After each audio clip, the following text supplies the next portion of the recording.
Um um um um um um um um um um um um um um.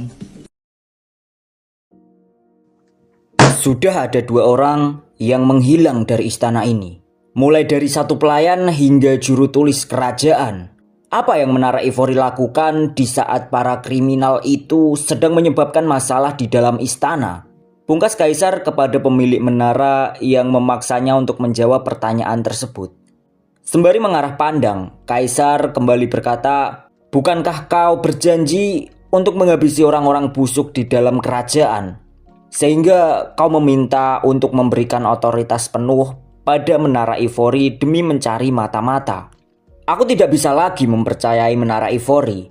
Dengan demikian, aku akan menarik apapun dan semua yang berkaitan dengan otoritas Menara Ivory," ujar Kaisar dengan sangat marah. Lalu sembari melihat pemilik menara, Kaisar melanjutkan dengan berkata, "Mulai sekarang, pemilik menara harus membukakan informasi kepada para kesatria dan prajurit.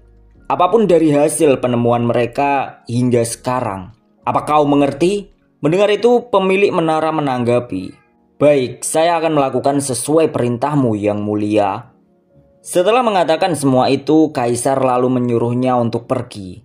Di sana Kaisar terlihat begitu mumet karena akan banyak hal yang harus dikerjakan ke depannya. Sedangkan pemilik menara memberi hormat dan berpamitan untuk pergi. Lalu setelah itu pengawal istana memberi pemberitahuan kepada Ian supaya maju menghadap Kaisar dan memberi penghormatan. Langkah kaki Ian mulai menuju ke sana. Melihat Ian, Kaisar menimpali, "Jadi kita bertemu lagi, tamu terhormat dari utara, Ian Page," pungkas Kaisar kepada Ian yang telah menghadap kepadanya. "Berkat kemampuanmu, kita berhasil melindungi kerajaan kali ini," pungkas Kaisar pada Ian.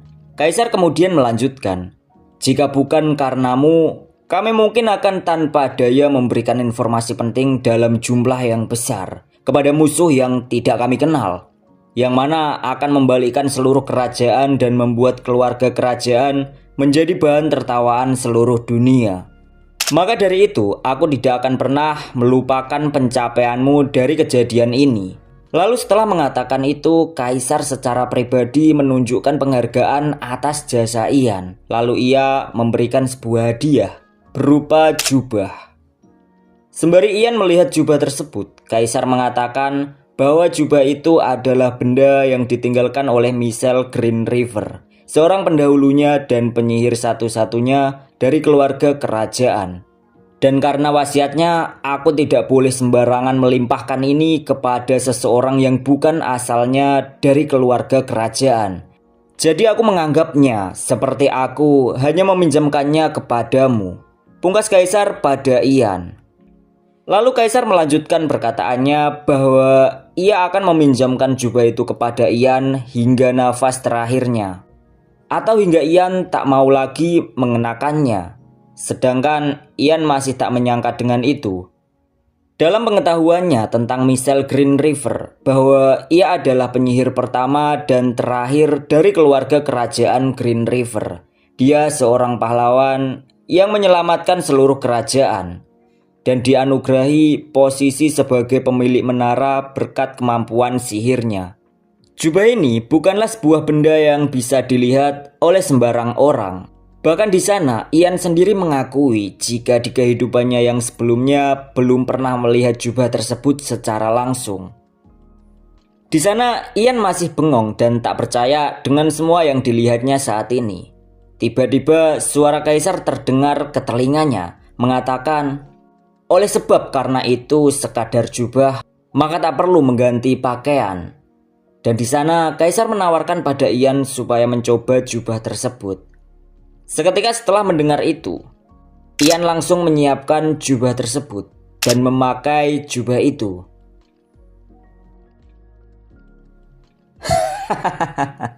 Kelihatannya masih kebesaran padamu. Aku masih penasaran kapan akan muat pada tubuhmu, celetuk Kaisar ketika melihat Ian memakai jubah tersebut.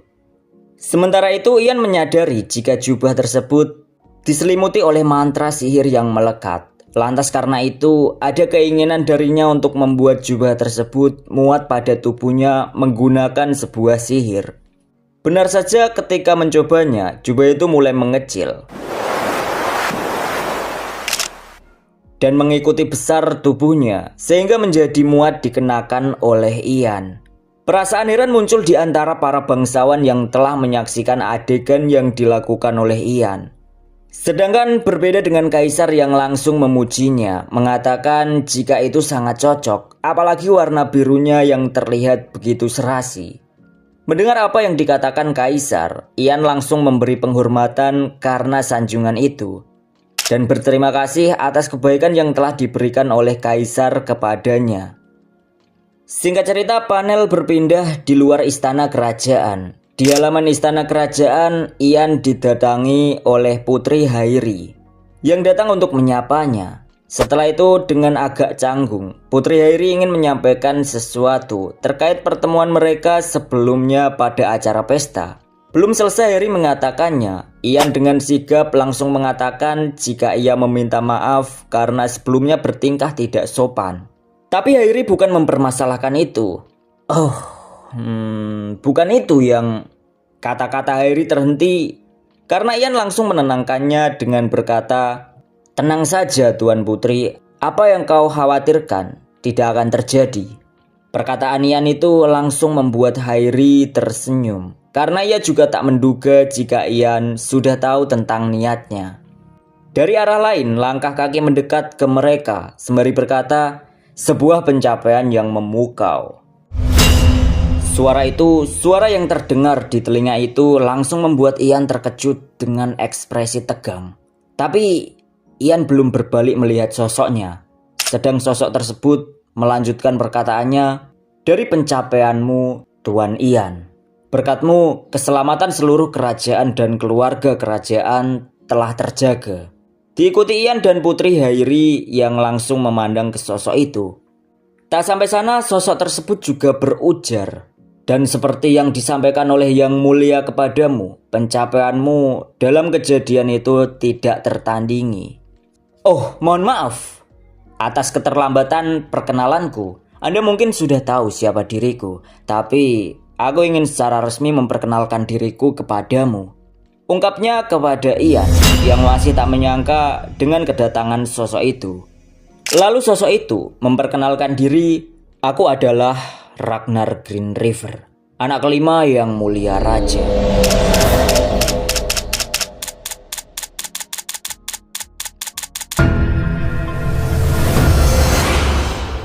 Ragnar? Meskipun aku terlambat, aku ingin mengucapkan selamat kepadamu atas naiknya posisimu menjadi penyihir kelas atas Menara Ivory, ujar Ragnar kepada Ian. Sedang Ian sendiri masih terbujur kaku, tak menyangka jika pertemuan dengan Ragnar terjadi begitu awal. Lalu Ragnar melanjutkan perkataannya yang belum selesai, bahwa ia ingin memberikan penghargaan dengan mengundang Ian makan siang di hari ini untuk menunjukkan rasa terima kasih kepada Ian. Ragnar lalu bertanya, "Apa Anda bersedia untuk menerima undanganku?" Kata-kata Ian terhenti sembari mengepal tangan karena emosi. Di sana Ian tak mungkin bisa menolak permintaan itu. Jadi ada perasaan bergejolak di dalam dirinya. Akan tetapi untungnya ada Putri Hairi yang dengan tegas menolak permintaan tersebut karena dia yang lebih dulu membuat janji kepada Ian. Mendengar apa yang disampaikan Hairi, dengan tersenyum Ragnar pun tak bisa memaksa dan berujar jika dia akan mengundang Ian lain kali. Sedangkan Ian akhirnya bisa menolak tawaran Ragnar itu dan meminta maaf karena belum bisa menerima permintaannya. Mendengar itu Ragnar hanya meliriknya. Sedang Putri Hairi hanya terdiam, diliputi perasaan campur aduk. Tak lama kemudian Ragnar memberi hormat dan menyampaikan jika dia akan menunggu kesempatan berikutnya, lalu berpamitan untuk pergi. Sedang Ian yang melihat sopan santun Pangeran Ragnar itu cukup sedikit heran. Tak lama kemudian Ragnar mulai pergi meninggalkan mereka berdua. Lalu Putri Hairi dengan canggung berkata pada Ian, Tuan Ian, Aku berbicara tanpa berpikir panjang. Tidak apa-apa, saut Ian. Kemudian berlanjut, di sana Ian masih melihat Ragnar yang mulai menjauh. Dalam hati Ian berkata, aku bertemu dengannya 2 tahun lebih awal dari yang seharusnya. Dan saat ini dia hanyalah seorang pangeran yang harus menyembunyikan niat aslinya. Apapun itu akan kuhentikan kau, Ragnar. Sebelum kau punya kesempatan untuk memulai memperluas pengaruhmu. Sehingga kau tidak akan mampu untuk bisa melangkah maju. Dan hingga kau putus asa dan bertemu dengan akhir yang tragis. Aku akan menjadi musuhmu di kehidupan ini. Time skip. 5 tahun kemudian masih di istana kerajaan yang sama. Kerajaan Green River. Di antara ruang istana ada ruang perpustakaan. Aku tidak mengerti apa-apa yang ada di sini. Gerutu Hayden terhadap buku yang sedang dibacanya. Siapa sih yang menulis buku serumit ini? Apa mereka tidak bisa menulis dengan bahasa yang mudah dimengerti semua orang? Mendengar keluh kesah Pangeran Hayden, Kepala Perpus lantas mengatakan, Yang mulia, buku itu ditulis oleh Raja Green River pertama, yang menceritakan bagaimana menjadi penguasa yang baik, lalu teknik-teknik untuk menguasai dengan baik, yang mana hal-hal seperti itu yang harus dipelajari sebagai putra mahkota yang akan menaiki tahta. Seluruh buku-buku ini? Hah? Benar, jawab Kepala Perpus.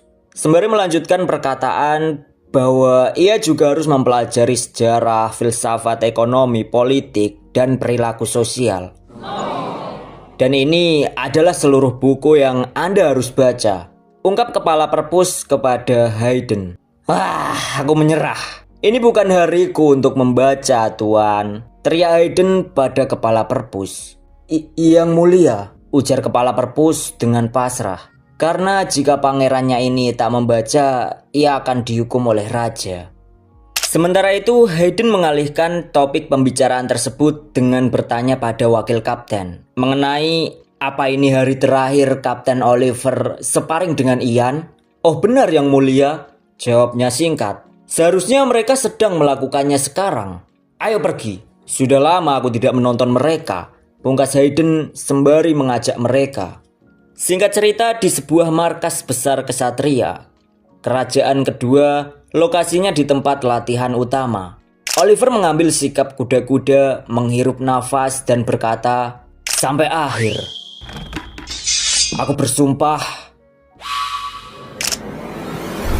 Ribuan es tajam mengarah padanya. Oliver melesat, menghindari segala serangan es tersebut.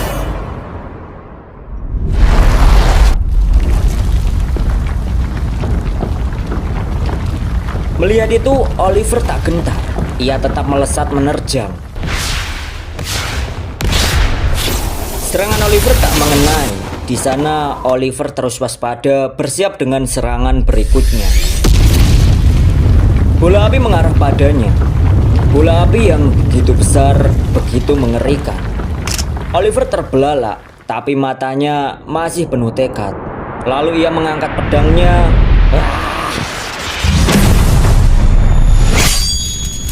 Bisa menggapainya.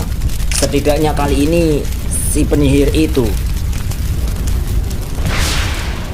Oliver menyerang penuh tekad dan serangan itu akhirnya mengenai. Tapi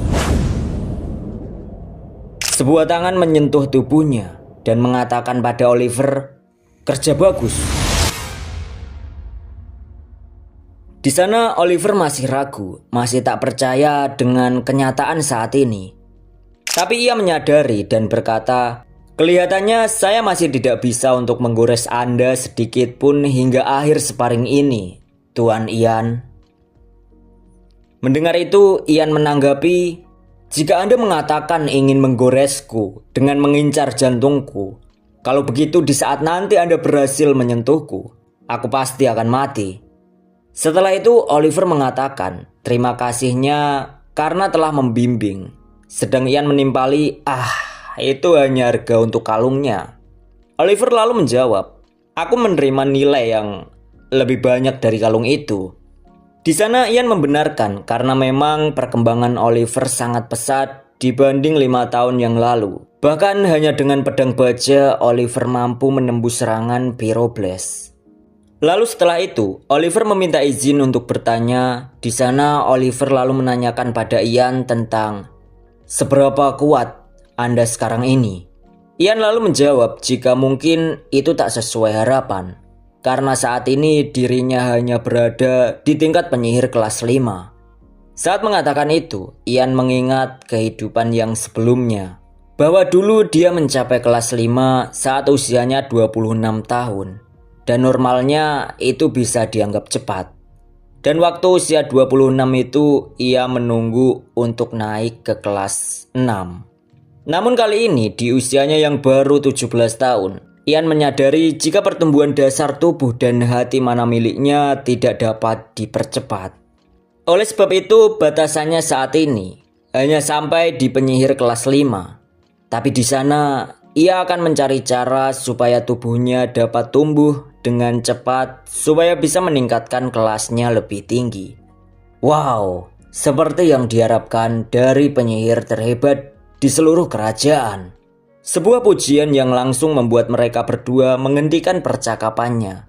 Karena yang mulia telah datang. Di sana Pangeran Hayden lantas mengatakan jika kedatangannya hanya ingin menonton sparring yang terakhir. Oleh sebab itu ia menghadirinya.